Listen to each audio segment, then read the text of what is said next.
Ya padahal sih adik sepupu gua ini udah diingetin sama yang lain. Ya termasuk gua ngingetin bahwa ntar aja habis maghrib, nggak boleh lagi maghrib. Tapi tetap aja tuh, mungkin karena dia udah gerah ya, tetap aja akhirnya dia mandi. Dan ya kejadian deh nih kejadian ini. Ya, begini nih kisahnya.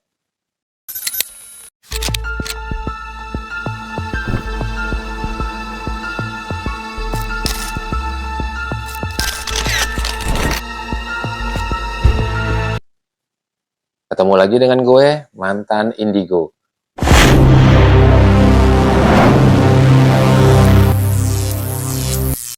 Jangan lupa subscribe channel gue untuk selalu mengikuti kisah-kisah gue. Kisah mantan Indigo.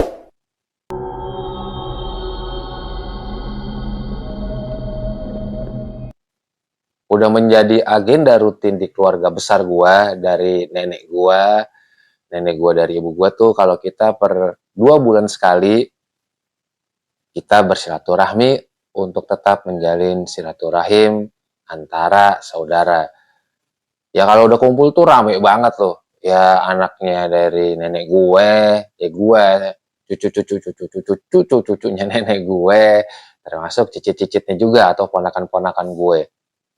Ramai banget saat itu kumpul, alhamdulillah yang datang banyak. Dan kebetulan ya memang saat itu kita ngumpulnya itu di rumah nenek gue. Udara juga saat itu bagus, mataharinya cerah, tapi ya jadi agak panas sedikit ya udara itu. Nah karena udaranya bagus, matahari cerah, ini ponakan-ponakan gue kan ada yang masih kecil gitu. Yang kecil-kecil nih lari-larian deh.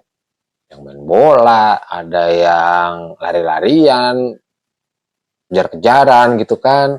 Yang remajanya itu ada yang ngobrol, ada yang sambil main game gitu loh. Tengah hari ya sambil ada yang bermain ya kita makan.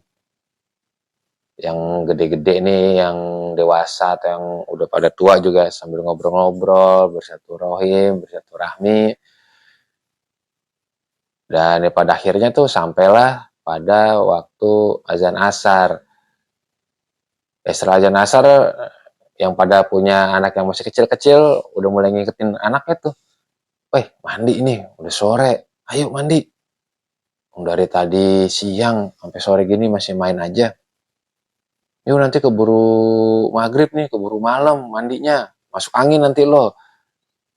Ya tapi namanya anak kecil ya. Tetap aja masih lari-lari sana sini, sana sini, sana sini. Ya buat yang pada udah usia remaja juga ya sama aja. Karena mungkin lagi asik ngobrol ya, atau bermain game, atau ya asik lah dengan kegiatan lainnya. Udah per 2 bulan, kadang-kadang baru ketemu saudara, jadi asik tuh di situ. Nah kondisi di rumah nenek gue ini kan kamar mandi cuma 2. Maksudnya itu suruh mandi dari selepas asar itu biar nanti nggak ngantri banget gitu. Ya tapi si ujung-ujungnya sih yang ngantri juga karena baru pada mau mandi itu sekitar jam 5-an ya. Dari yang kecil, yaudah deh aku mandi, mungkin udah keringetan banget ya, badannya jadi lengket. Ya udah akhirnya sepupu gua mandiin tuh satu. Yang udah pada remaja juga, ya aku juga mau mandi. Ngantri tuh jadinya tuh. Sampai pada akhirnya kira-kira tuh 5 menit lagi menjelang maghrib. Nah ini ada sepupu gua, adik sepupu gua ya kita sebut aja lah namanya Aris, itu baru mau mandi.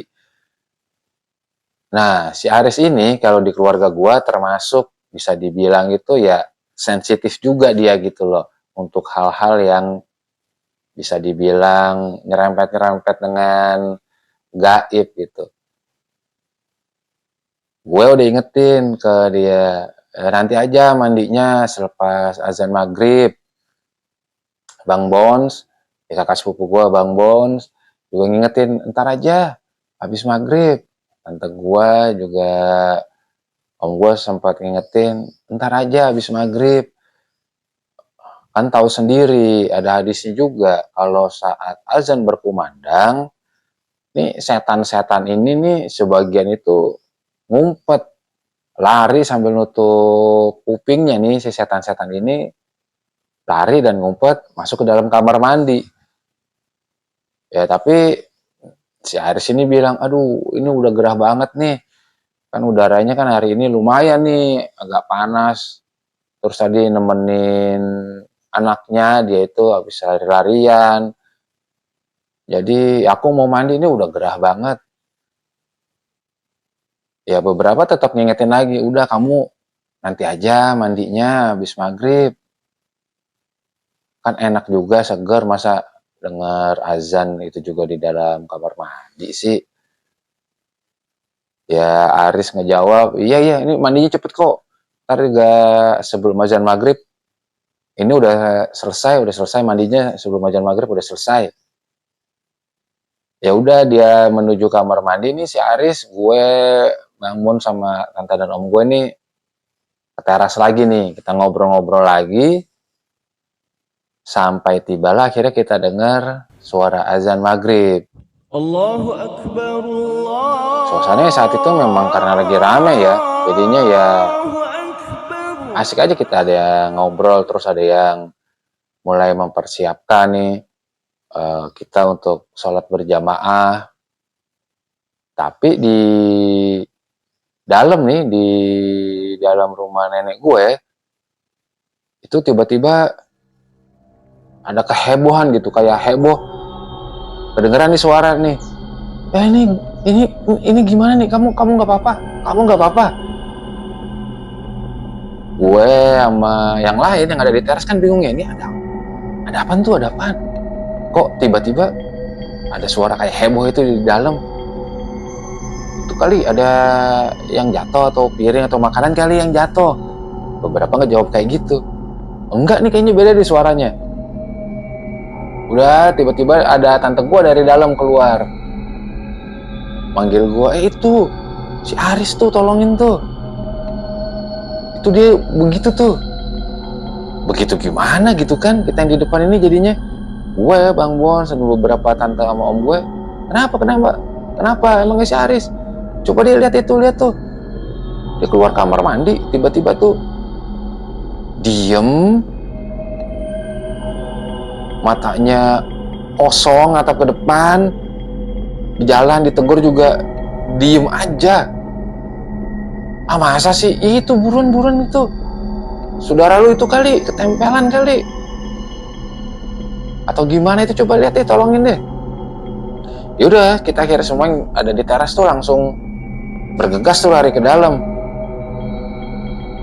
Terus nggak lama ya kita lihat tuh si Aris jalan ke depan, emang sih tatapannya agak kosong, terus langsung pingsan. Wah heboh dong, jadi semuanya dong, ini gimana nih, kenapa nih.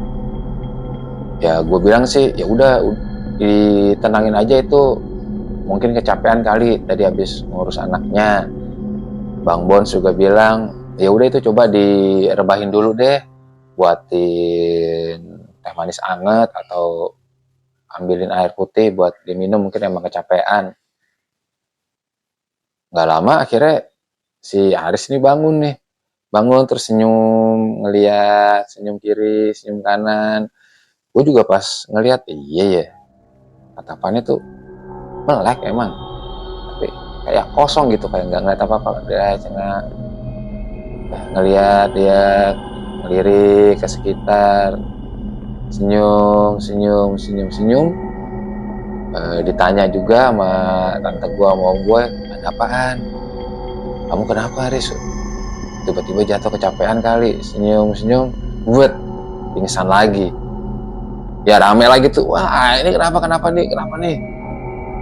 Sampai pada akhirnya tuh nenek gue yang lagi istirahat di kamar kebangun gitu. Jadi setengah teriak tuh, itu kenapa? Ada apaan emangnya? Tante gue ada yang nyamperin, nenek gue ini ngasih tahu kondisinya si Aris, terus ya itu emangnya nggak bisa ditolongin itu? Kan ada yang bisa tuh, ditolongin lah saudaranya. Mana sini, suruh kesini. anaknya sini biar kasih tahu, suruh nolongin. Ya udah akhirnya gue sama Bang Bons nyamperin nenek gue deh gitu. Dinasehatin gue sama nenek gue. Kamu tuh coba, kalian tuh berdua coba deh tolongin saudaranya. Itu kan pingsan tuh, kenapa? Kesurupan apa ketempelan? Iya, iya nih, ya ini juga mau ditolongin. Gue bilang gitu kan. Iya tolongin lah. Kamu berdua emang punya kelebihan, dikasih kelebihan nih di keluarga. Kalau ada saudara kayak begitu, ada atau saudara ngalamin kesusahan kayak gitu, langsung lah nggak usah pakai diminta. Langsung ditolongin, langsung diobatin lah, kan kasihan tuh saudaranya. Iya nih, gue jawab gitu kan. Bang Mos juga iya nih. Ini juga mau kok. Udah itu disembuhin, nanti langsung sholat maghrib bareng-bareng. Oh iya, ya udah, gua sama Bang Bons bergerak lagi tuh keluar, ngelihat si Aris ini ya udah senyum gitu kan, senyumnya sadar gitu. Terus kita tanya berdua, gimana kondisinya? Ya ini udah enakan kok Mas, udah enakan kok Uh, bisa sholat bareng-bareng nih, kita sholat dulu deh ya, nanti baru kita lanjutin nih kamu kenapa-kenapanya. Iya, sudah akhirnya kita semua bergegas untuk melakukan sholat maghrib berjamaah. Saat sholat maghrib berjamaah itu ya alhamdulillah si Aris ini nggak kenapa-napa gitu, nggak jatuh pingsan atau lemes atau ada kejadian apa gitu. Sampai sholat maghrib selesai, terus kita ya berdoa masing-masing. Nah di situ dia mulai kayak apa ya, kayak tuh ngerasa nggak nyaman. Terus ada kayak gue tuh ngeliat dia ngerasa berat gitu di punggungnya, mukanya balik lagi, mukanya pucet ya, pandangannya juga mulai agak kosong gitu, senyum. Gue langsung tiba-tiba pingsan lagi.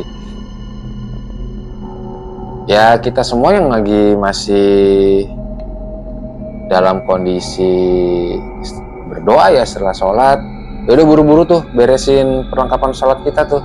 Ya ini kenapa lagi nih? Nenek gue juga alhamdulillah saat itu ikut sholat berjamaah, jadi ngomong lagi. Itu coba buruan, saudaranya itu diobatin. Sambil matanya nenek gue tuh ngelihat ke arah gue sama ke arah Bang Bons. Iya nih, ini juga mau kok, tadi udah nggak ada kenapa-napa. Itu coba kasihan itu. Ya emang sih kelihatannya si Aris nih pingsan, pucat, lemas. Suaminya juga alhamdulillahnya sih tenang ya ngadepinnya, jadi ini nih sambil memapah ya, memegang gitu kan, karena si Aris ini pingsan. Ya udah gue bilang sama Bang Bons, ya udah nih Mas, jadi kita rukyah aja yuk, insya Allah deh, ini mumpung keluarga kumpul semua, kita kan berdoa bareng-bareng, jadi cepat selesai deh nih, kasihan juga dia dari tadi. Ya udah, tapi kan nunggu sadar dulu Yud, kata Bang Bons kan. Iya sih, ya insya Allah deh bentar lagi sadar. Ya memang alhamdulillah saat itu nggak lama sadar nih si Aris. Udah suaminya akhirnya nyampein, nih udah nih kamu mau dirukyah nih, biar normal lagi deh. Iya nih, kok aku ngerasa berat ya. Ya di situ mulai tuh gua sama Bang Mons nanyain, yang dirasain apaan emangnya. Ya kok kerasa berat banget nih gini. Yaudah deh, ayo deh kalau mau dirukyah biar aku seger lagi, normal lagi. Ya akhirnya langsung tuh ngambil posisi bersiap untuk melakukan rukyah.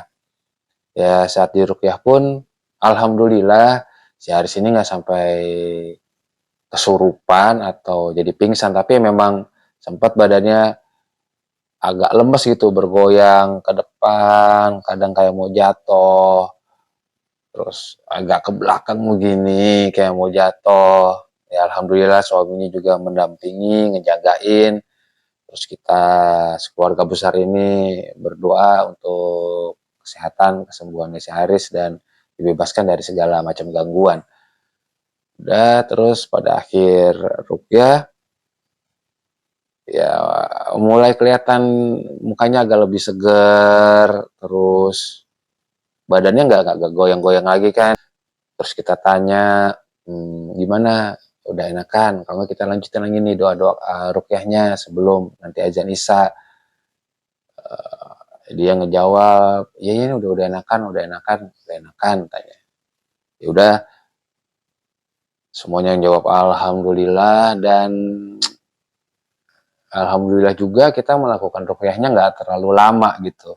Sebelum azan isya udah selesai. Kita melakukan ruqyah untuk Haris. Ya beberapa saat, beberapa menit itu nggak lama setelah meruqyah Haris, azan isya akhirnya datang. Dan akhirnya kita melakukan sholat berjemaah lagi bareng-bareng. Terus gue juga bilang, ayo setelah sholat isya kita berdoa nih buat si Aris, buat kesehatannya dia, dan supaya dia juga dilindungin dari gangguan-gangguan yang tadi ngeganggu deh. Kalaupun memang dia masih ngerasa-ngerasa, ya biar dia jadi seger lagi. Oh iya, iya, iya. Udah selepas sholat isya ya kita kembali lagi berdoa untuk kesehatannya si Aris biar dia segar dan ya Allah memberikan perlindungan kepada dirinya itu. Rapi-rapi perlengkapan sholat, selepas isya baru deh mulai kita nanya-nanya, emang tadi apaan yang dirasain, kok bisa sampai kayak begitu ya. Tante gue juga, ini kamu nih untung gak jatuh di kamar mandi, orang kelihatan pucet lemes gitu. Ya udah cerita dong, ada apaan sih sebenarnya tadi, apa kejadian apa sih ada di kamar mandi. Ya berceritalah akhirnya si Aris ini.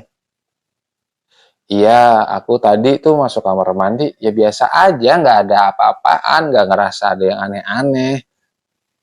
Masuk kamar mandi juga, pikir kan masih lama tuh, azan maghrib, sempet lah mandi, jebur gitu sebelum azan maghrib, ya udah selesai. Tapi memang ternyata pas mau masuk kamar mandinya itu, anak aku nih manggil lagi, dia mau pipis dulu. Ya udah, biarin pipis dulu nih. Selesai dia baru aku mandi. Nah, nggak taunya baru jebur 1-2 kali kedengeran dia tuh azan maghrib. Nah, saat azan maghrib itu berkumandang, kedengeran, itu mulai tuh kerasa katanya. Hawa kamar mandi itu tiba-tiba tuh pengap, sumuk gitu deh, lembab banget tiba-tiba. Ya aku sih cuek aja, yang penting kan aku mandi, tapi emang kerasa sih tiba-tiba kok jadi kayak dingin banget nih, tapi gerah ya, lembab gitu deh. Nah terus gimana kok bisa sampai akhirnya pingsan, kok sampai kamu akhirnya bisa ketempelan? Iya nih, jadi saat itu saya mandi, ya aku sambil andukan tuh, udara yang di kamar mandi itu makin pengap. Terus tiba-tiba tuh kayak ada yang masuk nih dari kepala tuh ke badan aku aja langsung katanya. Rasanya tuh jadi badan ini nih berat banget, kayak ditumpangin atau digandolin gitu, digandolin di belakang. Itu aku tuh ngerasa berat banget tuh. Udah aku selesain, aku pakai baju di kamar mandi, keluar kok kerasa makin berat, makin berat ya sampai akhirnya ya udah nggak kuat, aku makanya langsung pingsan tuh. Pas di depan kamar mandi ya cuman beberapa langkah, ya alhamdulillah ada mamang ini, jadi ada om gue, ada tante gue, memang ada yang ngumpul di belakang juga. Kayaknya aku sih dipegangin deh pas jatuh. Ya ada cerita kayak gitu. Gue bilang, iya, alhamdulillah nih tadi kelihatan kamu pas mau jatuh tuh. Kalau enggak kan takut palanya langsung kejedot ke ubin. Terus tadi bisa senyum, sadar gitu gimana ceritanya? Terus kamu pingsan lagi. Iya, jadi pas udah ditangkap gitu tuh udah tiba-tiba ya aku melek juga, aku sebenarnya belum sadar itu aku melek, ngelihat sekeliling gitu ya melek aja. Terus ngedenger sih ada orang ngomongnya kenapa, tapi ya nggak ngeh juga. Terus abis itu badan ya kerasa berat lagi, ya aku nggak kuat ya aku akhirnya pingsan lagi. Terus yang lain bilang ya alhamdulillah akhirnya kamu bisa kesadar lagi, terus sholat juga tadi nggak ada gangguan apa-apa. Iya sih alhamdulillah, itu juga kayaknya cuman emang benar yang numpang lewat atau lari ke kamar mandi aja sih lagi pas azan maghrib. Tapi bener loh, Aris akhirnya melanjutin ceritanya. Ya, tapi bener loh, aku tuh nggak nyangka kalau pas azan maghrib sampai itu segitunya tuh hawa kamar mandi berubah dan ada sesuatu yang masuk ke badan aku tuh, kerasa tuh mau makhluknya gede banget sampai aku akhirnya pingsan.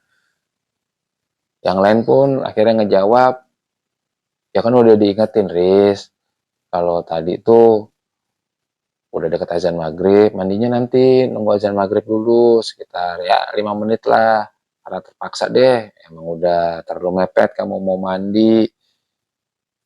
Ya harus ngejawab, ya habis aku udah gerah banget, mau gimana ya udah lengket banget badan, jadi nggak nyaman juga. Kan diperkirain juga tadi kan ya sebelum azan maghrib selesai deh, jadi kan lagi sholat maghrib enak tuh, badan lagi fresh. Tapi yang nggak tahu juga deh jadinya, nggak tanya kayak begitu. Ya maaf ya semuanya, maaf.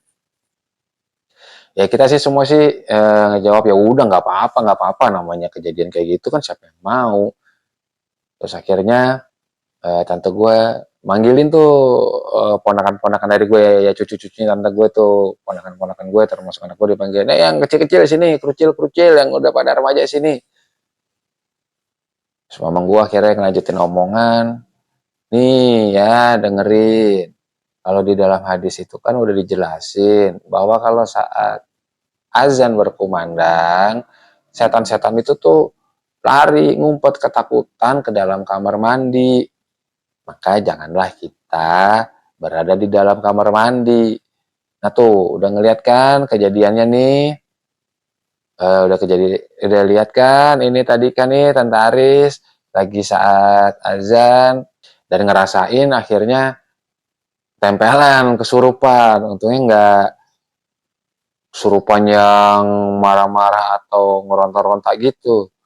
Makanya nih, ini yang masih buat masih pada kecil-kecil nih, yang masih remaja, kalau udah memang mau dekat-dekat waktunya azan, jangan di dalam kamar mandi. Ya kalau kamu tahu udah mau dekat waktu azan ya mau mandi jauh-jauh sebelumnya lah. Kalau emang udah terpaksa ya nunggu azannya selesai, paling enggak 3-5 menit baru kalian ke kamar mandi. Ingat ya, ingat jangan sampai kejadian lagi nih yang dialami sama Tante Aris nih sama kalian. Oh iya iya iya, iya. Yang kecil-kecil yang masih umur ada 4 tahun 5 tahun, yang remaja iya iya iya iya. Enggak deh. Ya gue juga sama Bang Bons ngomong lagi, ya ini udah kejadian, ya kita saling mengingatkan aja lah semua supaya kita tuh terhindar dari gangguan-gangguan, sama kita terhindar dari godaan dari setan yang terkutuk. Ya untuk sobat mantan indigo semuanya, jangan lupa jauhkanlah sugesti negatif, tumbuhkanlah energi positif, berdoa kapan dan dimanapun kita berada. Salam mantan indigo.